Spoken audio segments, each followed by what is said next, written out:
سورۃ اسراء کی ایک آیت میں تو بہت عجیب مضمون ہے. اللہ فرماتے ہیں وَقُلِ الْحَمْدُ لِلَّهِ الَّذِي لَمْ يَتَّخِذْ وَلَدًا وَلَمْ يَكُنْ لَهُ شَرِيكٌ فِي الْمُلْكِ وَلَمْ يَكُنْ لَهُ وَلِيٌّ مِّنَ الذُّلِّ وَكَبِّرْهُ تَكْبِيرًا. تو یہ توحید کے مضمون پورے قرآن مجید میں اس طرح چلتے رہے اور آخر پہ آ کے اس کا جو نچوڑ تھا، یہ لب لباب تھا، وہ سورہ اخلاص کے اندر ہے. اللہ فرماتے ہیں قُلْ هُوَ اللَّهُ أَحَدٌ اللَّهُ الصَّمَدُ لَمْ يَلِدْ وَلَمْ يُولَدْ وَلَمْ يَكُنْ لَهُ كُفُوًا أَحَدٌ. اب سورہ اخلاص کی تفسیر سمجھنے کے لیے میں چند الفاظ آج آپ کو جو ہے نا وہ پیش کر دیتا ہوں. مضمون میں رکھیں گے تو آپ کو سورہ اخلاص کا مضمون پورا ہر وقت ذہن میں رہے گا. قُلْ هُوَ اللَّهُ أَحَدٌ، آپ کہہ دیجئے کہ اللہ ایک ہے. احد کہتے ہیں وہ ایک جس جیسا کوئی دوسرا ہو ہی نہیں سکتا. اللہ نے اپنے آپ کو احد کہا، ایسا ایک جس جیسا کوئی دوسرا ہے ہی نہیں. سورہ کہف کے آخر پہ بھی اللہ نے یہی پیغام دیا.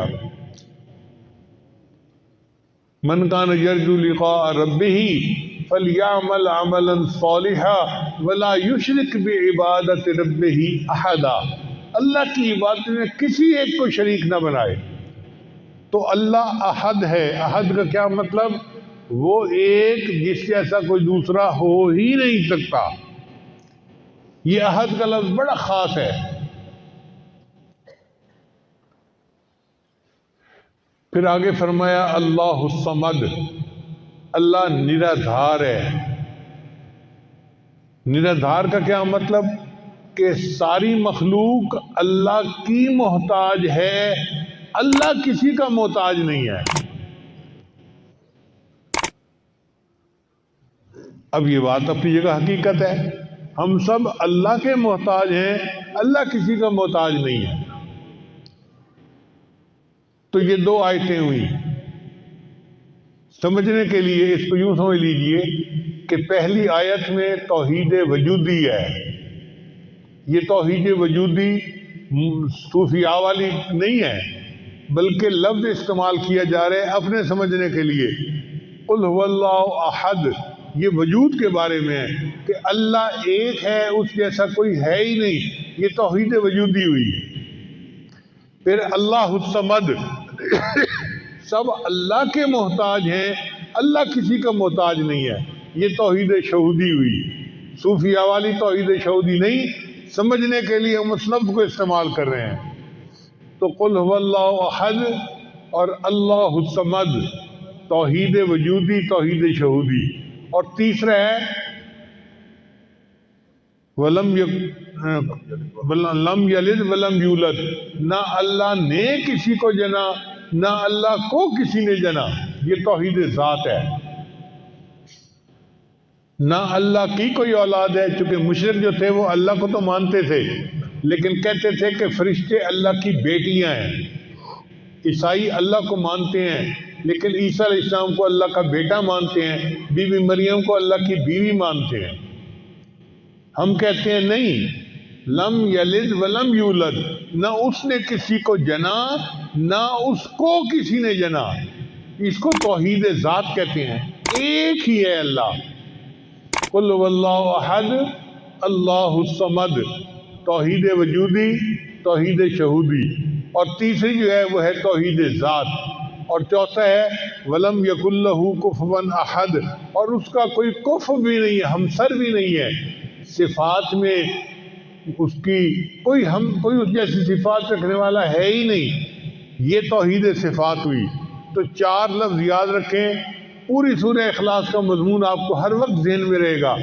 قُلْ هُوَ اللَّهُ أَحَدٌ توحید وجودی، اللہ الصمد توحید شہودی، لم یلد ولم یولد توحید ذات، ولم یکن لہ کفوا احد توحید صفات. تو چار طرح کی توحید اس چھوٹی سی صورت کے اندر اللہ نے بیان کر کے توحید کو ایک جگہ پر جمع فرما دیا. اس لیے سورہ اخلاص اتنی عظیم صورت ہے. ایک صحابی ہر نماز میں یہی پڑھتے تھے. کسی نے پوچھا نبی علیہ السلام سے کہ جی وہ ہر نماز میں یہی صورت پڑھتے ہیں، نبی علیہ السلام نے پوچھا تم کیوں کرتے ہو ایسا؟ اے اللہ کے مجھے یہ مضمون بڑا پسند آتا ہے، میں ہر نماز میں یہ پڑھتا ہوں۔ نبی علیہ السلام نے فرمایا سورہ اخلاص کی اس محبت کی وجہ سے اللہ نے تمہارے گناہوں کی مغفرت فرما دی۔ ہم بھی نمازوں میں پڑھتے ہیں یہی صورت، تو اگر مضمون ذہن میں رہے گا تو ہمارے لیے پھر نماز میں دھیان قائم رکھنا آسان ہو جائے گا۔ یہ توحید اتنی اہم ہے کہ امام ربانی مجدد ثانی رحمۃ اللہ فرماتے ہیں کہ دنیا میں بڑے بڑے نافرمان گزرے، جیسا کہ شیطان، فرعون، حامان، یہ بڑے بڑے نافرمان تھے، نمرود، لیکن اگر یہ سارے نافرمان بھی کلمہ پڑھ لیتے اللہ ان کے گناہوں کو بھی معاف فرما دیتا۔ اور ایک مکتوب میں امام ربانی مجدد ثانی رحمۃ اللہ فرماتے ہیں کہ اگر ایک مرتبہ کلمہ پڑھنے پر اللہ ساری مخلوق کے گناہوں کو معاف فرما دے تو اس کی بھی گنجائش موجود ہے۔ بہت عجیب بات کہی ہے، اگر ایک مرتبہ کلمہ پڑھنے پر اللہ ساری مخلوق کے تمام گناہوں کو معاف فرما دے تو اس کی بھی گنجائش موجود ہے۔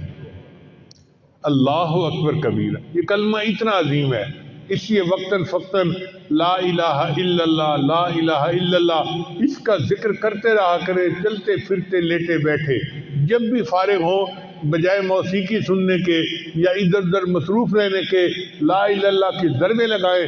یہ لا الہ الا اللہ دل میں رہا تو قیامت کے دن اللہ کی طرف سے بخشش ملے گی۔